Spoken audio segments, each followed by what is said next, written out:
Hello!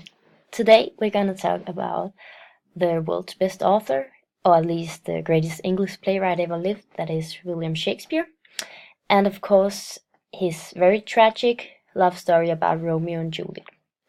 But first off, William Shakespeare was born in 1564 and he died in 1616 in England.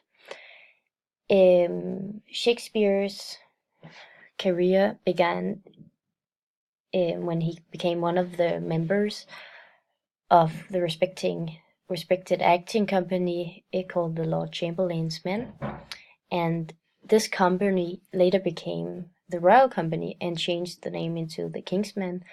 So with this membership, Shakespeare was actually the king's official playwright, and so from this on his success kind of rose.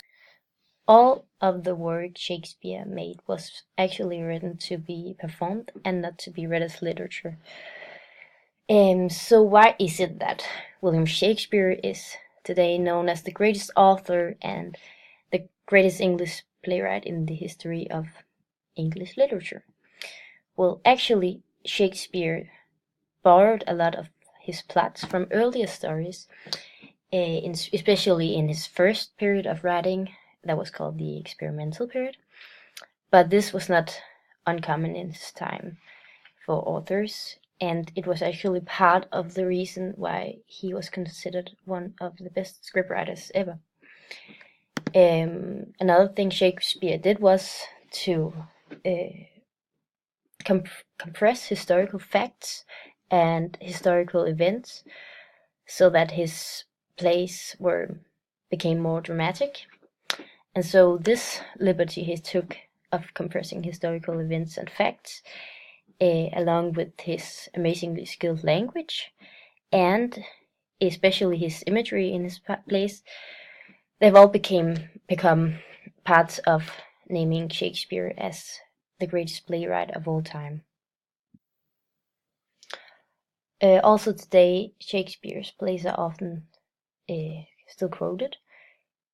And another reason why he is one of the world's greatest authors is because the time he started writing his plays in general were quite popular in England, and Shakespeare wrote about a lot of universal themes and characters who were relatable and very believable to both the upper classes and also the lower classes, and so he gave the audience what they wanted in the plays.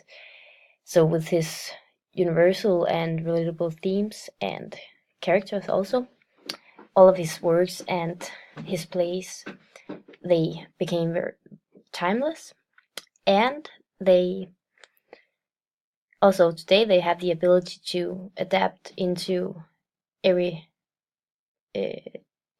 all time, that is from the 16th century and until today. 1595, Shakespeare wrote the tragic love story of the doomed love affair between Romeo and Juliet, who came from two feuding Italian families, the Montagues and the Capulets, and the love of the two teenagers, they meet many obstacles, and because of a misunderstanding in the end, they both end up dying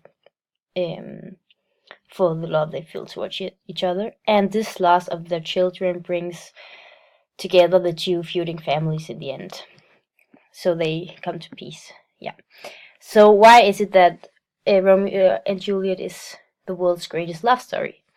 Well, William Shakespeare operates with a very short timeline in the story, which is characteristic.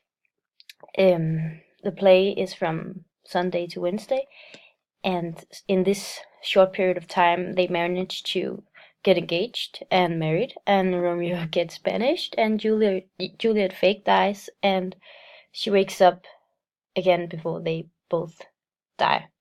So everything in the play is very rushed, and so the time is an important feature Shakespeare uses here. Yes.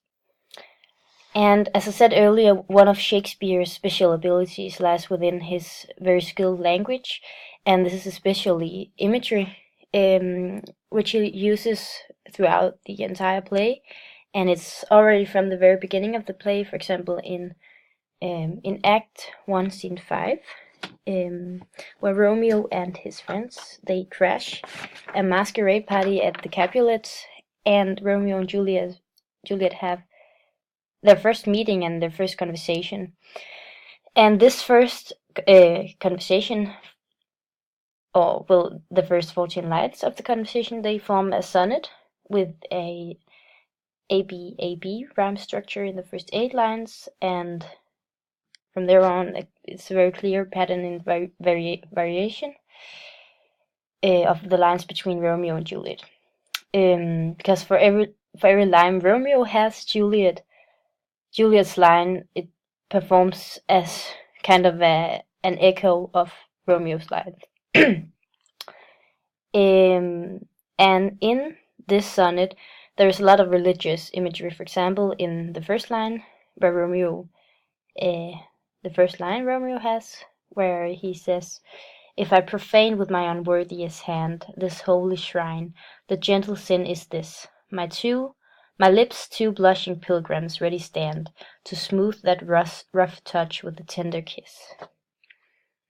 Um, so already from this line, the words profane and holy and pilgrim appear, building up the imagery in this sonnet on a very religious semantic field. When Shakespeare uses this form of religious imagery, he uses it to amplify the purity of Romeo and Juliet's young love, and this way he shows how they are drawn to each other like two pilgrims to a holy site. Another feature Shakespeare uses is the use of oxymorons or contrasting elements. For example, in the very famous Obeit scene, which is Act 3, Scene 5, here Juliet says, "Wilt thou be gone? It is not yet near day. It was the nightingale and not the lark." So in this scene, the lark sings in the morning and the nightingale sings in the night. So by hearing the lark sing, Romeo must leave because it indicates that it's morning. And so normally dark and night are bad things, but because the entire world around lives in the daylight, they must be together in the nighttime, which becomes their light and hope. Also later in the same scene, Juliet says, "Let day in, let life out."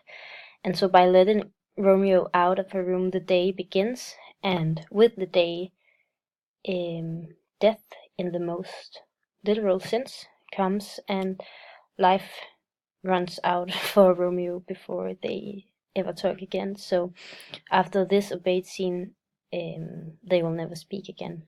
Shakespeare's abilities to create such a tragic story with his very skilled language filled with imagery, a path of making Romeo and Juliet the greatest love story of all time. And this is also along with the timeless and universal themes and characters, themes such as love and family, religion, death, hate, fate.